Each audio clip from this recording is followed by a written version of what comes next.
जैसा कि आप सभी को पता है, साल भर में 24 प्रदोष के व्रत पड़ते हैं। हर महीने 2 प्रदोष के व्रत देखने को मिलते हैं। यह व्रत देवाधिदेव महादेव को समर्पित माना जाता है। उनका पूजन अर्चन किया जाता है। प्रदोष के दिन भोलेनाथ का सच्चे मन से पूजा पाठ करने से, कुछ उपाय करने से, जिस उद्देश्य को रखते हुए आप पूजन पाठ करते हैं, वह उद्देश्य निश्चित पूर्ण हो जाता है। भोलेनाथ का आपको विशेष आशीर्वाद प्राप्त होता है। यह उपवास करने से जीवन में सुख शांति देखने को मिलती है। वैवाहिक जीवन में खुशहाली बनी रहती है। इस वीडियो में आपको ज्येष्ठ माह में आ रही प्रदोष की संपूर्ण जानकारी प्राप्त होने वाली है। तिथि की शुरुआत कब से होगी, कितने बजे से होगी और तिथि कब पूर्ण होगी, उदय तिथि के अनुसार कौन सी तिथि मान्य होगी, प्रदोष काल में कौन सी तिथि मान्य होगी, सभी जानकारी के साथ साथ कुछ प्रदोष के विशेष उपाय जिन्हें आपको अवश्य करना है, उसके साथ ही साथ रवि प्रदोष की एक छोटी सी सरल व्रत कथा की जानकारी भी आपको इस वीडियो में मिलने वाली है। इसके साथ ही साथ अगर आप यह व्रत रखते हैं तो सरल पूजन विधि क्या होनी चाहिए, वह भी आपको इस वीडियो में पूरी जानकारी प्राप्त होने वाली है। इसलिए वीडियो अंत तक देखें, जिससे आपको ज्येष्ठ माह में आने वाली प्रदोष का पूरा लाभ प्राप्त हो सके। सबसे पहले शुरुआत करते हैं वीडियो की कि प्रदोष का व्रत कब है, क्योंकि कई लोगों के मन में प्रश्न है कि प्रदोष की तिथि कब शुरू हो रही है, क्योंकि हाल ही में एकादशी भी 2 दिनों की देखने को मिली। तो आपको बता दें, हिंदू पंचांग के अनुसार त्रयोदशी तिथि की शुरुआत 8 जून को सुबह 7:17 पे हो रही है और तिथि पूर्ण 9 जून 2025 को हो जाएगी। और जैसा कि आप सभी को पता है, प्रदोष के दिन प्रदोष काल की पूजन का अत्यधिक महत्व होता है और तिथि भी प्रदोष की हमेशा प्रदोष काल के समय जो तिथि होती है वह तिथि मान्य होती है। अलग अलग व्रतों में अलग अलग समय अनुसार तिथियां मान्य होती हैं। प्रदोष, शिवरात्रि, यह ऐसी तिथियां हैं जिसमें प्रदोष काल में पूजन अर्चन के अनुसार जो तिथि उस समय होती है वही तिथि मान्य होती है, क्योंकि अगले दिन अगर प्रदोष काल में वह तिथि नहीं होगी तो आप पूजन नहीं कर पाएंगे। तो आपको बता दें, आपके मन में कोई भी संशय नहीं होना चाहिए। 8 जून को ही प्रदोष का व्रत रखना है। रविवार के दिन प्रदोष आने के कारण यह रवि प्रदोष भी है और रवि प्रदोष के दिन कई ऐसे उपाय होते हैं जो कि सिर्फ और सिर्फ रवि प्रदोष के दिन किए जाते हैं, जो कि गुरुजी पंडित प्रदीप मिश्रा जी के बताए हैं। अगर आप वे उपाय देखना चाहते हैं तो आप हमारे चैनल पर जाकर वीडियोस के सेक्शन में देख सकते हैं। आज ही हमने रवि प्रदोष का एक वीडियो बनाया है जिसमें सिर्फ और सिर्फ रविवार के दिन किए जाने वाले प्रदोष उपायों की जानकारी आपको मिलने वाली है। तो रविवार का प्रदोष है, रवि प्रदोष है। अब अगला प्रश्न यह उठता है कि प्रदोष के व्रत के पूजन का शुभ मुहूर्त कितने बजे से कितने बजे तक है। तो आपको बता दें, इस रवि प्रदोष जो कि 8 जून को है, इसमें पूजन का आपको जो समय मिलने वाला है वह लगभग 2 घंटे 1 मिनट का मिलने वाला है। रवि प्रदोष के दिन जो प्रदोष काल की पूजन का शुभ मुहूर्त है वह शाम को 7:18 से रात्रि के 9:19 तक रहने वाला है। तो अगर आप प्रदोष काल का पूजन अर्चन करना चाहते हैं तो यह वही समय है जब आपको भोलेनाथ का पूजन अर्चन करना है। आप अपने घर पर करें या भोलेनाथ के मंदिर में जाकर करें, जहाँ भी पूजन अर्चन करना है आपको इस समय का ध्यान रखना है और इसी समय अनुसार आपको पूजन अर्चन करना है। बढ़ते हैं अगले टॉपिक की ओर, जो कि है प्रदोष व्रत का सबसे सरल पूजन विधि। इस दिन आपको सूर्योदय से पहले अगर आप उठ सकते हैं तो सूर्योदय के पहले उठें। अगर नहीं उठ पाते हैं तो आप बाद में भी उठ सकते हैं। बस आपको अपने मन में भोलेनाथ का किसी भी मंत्र का स्मरण करते रहना है। स्नान करना है। स्नान करने के बाद आपको अपने घर के मंदिर की साफ सफाई करना है। आप भगवान के मंदिर जाते हैं, अच्छी बात है, पर आपके घर का मंदिर भी साफ रहना चाहिए। तो सबसे पहले आपको अपने घर का मंदिर साफ करना है। उसके बाद अगर आप भोलेनाथ के मंदिर में जाकर भोलेनाथ के शिवलिंग पे जल अर्पित करना चाहते हैं तो आप वह कर सकते हैं। घर में जो भोलेनाथ का मंदिर है या भोलेनाथ की शिवलिंग रखी हुई है या फिर कोई फोटो है तो उसका आप पूजन अर्चन अवश्य करें।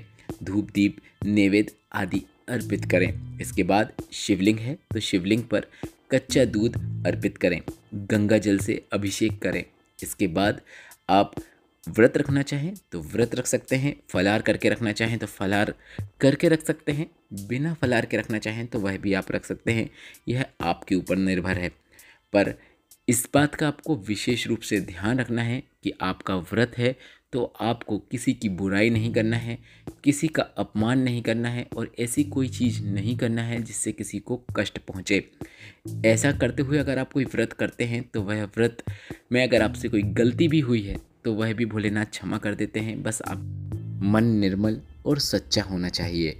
इसके साथ ही साथ आप इस दिन भोलेनाथ के शिवलिंग पर बेलपत्र, फूल, धतूरा, आँख के फूल, भस्म आदि भी अर्पित अवश्य करें। इस दिन शिव जी का मंत्र ओम नमः शिवाय का 108 बार अवश्य जाप करें। अगर आप गुरुजी पंडित प्रदीप मिश्रा जी के बताए कुछ मंत्रों का स्मरण करना चाहते हैं तो आप पंचाक्षर मंत्र नमः शिवाय, जो कि स्त्रियां और महिलाओं के लिए गुरुजी ने विशेष रूप से स्मरण करने को कहा है, और अगर आप पुरुष हैं तो आप षडाक्षर मंत्र ओम नमः शिवाय का 108 बार स्मरण जरूर करें। और गुरुजी पंडित प्रदीप मिश्रा जी का बताया श्री शिवाय नमस्तुभ्यम मंत्र का भी आप 108 बार जाप जरूर कीजिएगा। आपका इस दिन व्रत है तो आपको इस दिन शिव चालीसा अवश्य पढ़ना चाहिए। पढ़ नहीं सकते तो आप मोबाइल में लगा लें और सुन भी सकेंगे तो उससे भी आपको लाभ जरूर देखने को मिलेगा। इस दिन आपको शिव जी की आरती भी जरूर करना चाहिए। अब बढ़ते हैं कुछ विशेष जानकारियों के ओर जो कि रवि प्रदोष से संबंधित है। रवि प्रदोष के व्रत का जो शुभ मुहूर्त है वह हमने आपको पहले ही बता दिया। त्रयोदशी शुरू कब हो रही है वह भी बता दिया। अब रवि प्रदोष से आपको क्या क्या लाभ प्राप्त होते हैं वह भी समझ लीजिए। इस दिन रवि प्रदोष का व्रत रखने से समस्त पापों का तो नाश होता ही है, व्यक्ति को मानसिक और शारीरिक कष्टों से भी मुक्ति प्राप्त होती है। जैसा कि पहले भी बताए हैं, वैवाहिक जीवन में सुख शांति बनी रहती है, संतान प्राप्ति और समृद्धि का आशीर्वाद प्राप्त होता है। यह व्रत रखने से भोलेनाथ के साथ साथ माता पार्वती का भी आपको आशीर्वाद प्राप्त होता है, जिससे आपके घर के सभी सदस्यों को उसका लाभ प्राप्त होता है। भोलेनाथ पर एक लोटा जल चढ़ाने वाले के पूरे घर को उस चढ़ाए हुए जल का लाभ प्राप्त होता है।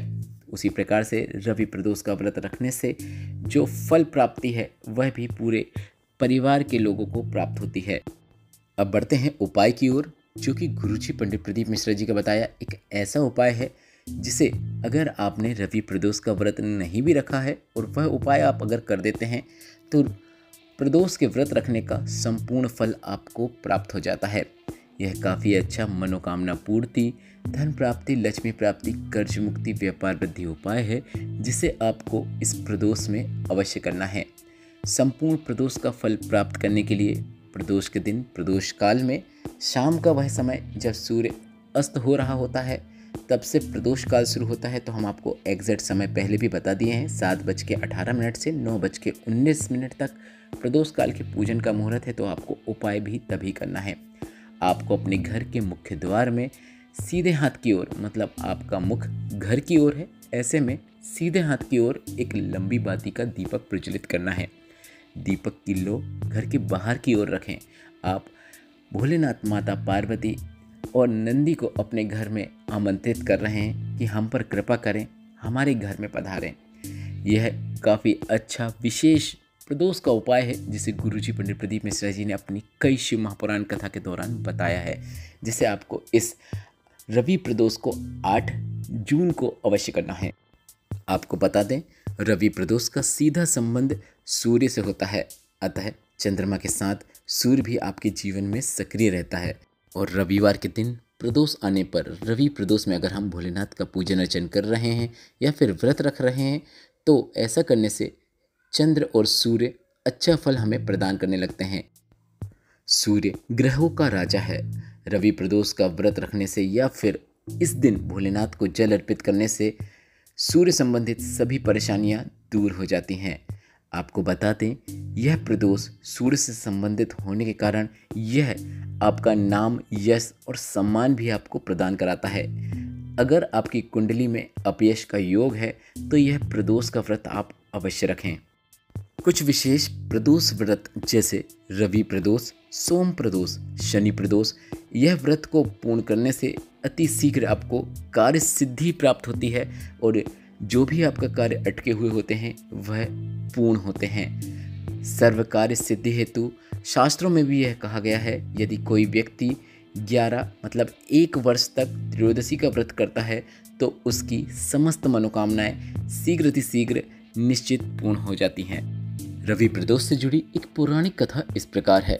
रविवार के दिन यह व्रत होने के कारण हम इसे रवि प्रदोष भी कहते हैं। प्रदोष हर महीने 2 पक्षों में त्रयोदशी में रखा जाता है। एक समय सर्व प्राणियों के हित के लिए परम पावन भागीरथी के तट पर ऋषि समाज द्वारा विशाल गोष्ठी का आयोजन किया गया। इस सभा में व्यास जी के परम शिष्य पुराण वक्ता सूत जी महाराज हरि कीर्तन करते हुए पधारे। सूत जी को आता देख सौनकादि 88,000 ऋषि मुनियों ने खड़े होकर दंडवत प्रणाम भी किया। महाज्ञानी सूत जी ने भक्तिभाव से ऋषियों को हृदय से लगाया तथा आशीर्वाद भी प्रदान किया। विद्वान ऋषिगण और सब शिष्यों ने आसन में विराजमान हुए।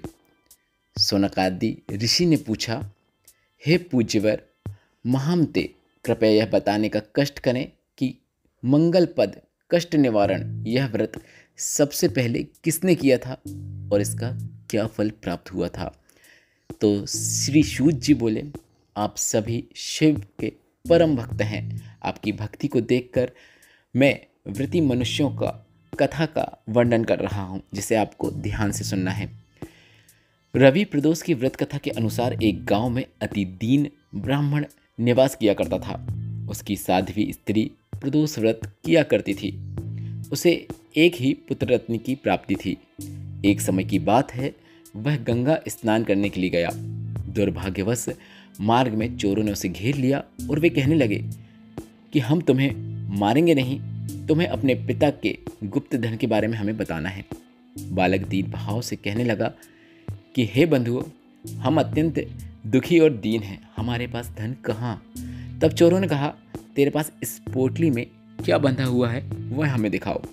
बालक ने निसंकोच कहा कि मेरी माँ ने मेरे लिए रोटियां बनाई थी, वही इस पोटली में है। यह सुनकर चोरों ने अपने साथियों से कहा कि साथियों, यह बहुत ही दीन और दुखी मनुष्य लग रहा है, अतः किसी और को लूटेंगे। इतना कहकर चोरों ने उस बालक को जाने दिया। बालक वहां से चलते हुए एक नगर में पहुंचा। नगर के पास एक बरगद का पेड़ था। वह बालक ने उसी बरगद के पेड़ के वृक्ष की जो छाया थी उसमें वह सो गया। उसी समय उस नगर के सिपाही ने चोरों को खोजते हुए आए और वृक्ष के पास पहुंचे और बालक को चोर समझकर बंदी बनाकर राजा के पास ले गए। राजा ने उसे कारावास में बंद करने का आदेश दे दिया। ब्राह्मणी का लड़का जब घर नहीं लौटा तब उसे अपने पुत्र की अत्यधिक चिंता होने लगी। अगले दिन प्रदोष का व्रत भी था। ब्राह्मणी ने प्रदोष का व्रत किया। भगवान शंकर से मन ही मन अपने पुत्र की कुशलता की प्रार्थना भी की। भगवान भोलेनाथ ने उस ब्राह्मणी की प्रार्थना स्वीकार करी। उसी रात भगवान ने उस राजा को स्वप्न में आदेश दिया कि वह बालक चोर नहीं है, उसे प्रातःकाल ही छोड़ दो, अन्यथा उसका सारा राज वैभव नष्ट हो जाएगा। ऐसा सपना देख प्रातःकाल ही राजा ने शिवजी की आज्ञा अनुसार उस बालक को कारावास से मुक्त कर दिया। बालक ने अपनी सारी कहानी राजा को सुनाई। सारा वृत्तांत सुनकर राजा ने अपने सिपाहियों को उस बालक के घर भेजा और उसके माता पिता को राज दरबार में बुलाया। उसके माता पिता बहुत डर गए, भयभीत हो गए। राजा ने उन्हें भयभीत देखा और राजा ने कहा कि भयभीत ना हो, आपका बालक निर्दोष है। और राजा ने ब्राह्मण को 5 गांव दान में दिए, जिससे वह अपना पूर्ण जीवन सुखपूर्वक व्यतीत कर पाए। भगवान शिव की कृपा से ब्राह्मण परिवार आनंद से रहने लगा। अतः जो मनुष्य रवि प्रदोष का व्रत करता है वह सर्व सुख प्राप्त कर निरोगी होकर अपना जीवन व्यतीत करता है और उसे जीवन में खुशहाली आती है। आशा करता हूँ यह छोटी सी व्रत कथा आपको आनंद प्रदान करने वाली थी। ऐसे ही वीडियोस और देखने के लिए कमेंट बॉक्स में श्री शिवाय नमस्तुभ्यम या फिर हर हर महादेव या फिर नमः शिवाय अवश्य टाइप करें। वीडियो थोड़ा सा भी आनंद प्रदान करने वाला लगा हो तो वीडियो को लाइक ज़रूर कीजिएगा। श्री शिवाय नमस्तुभ्यम। हर हर महादेव।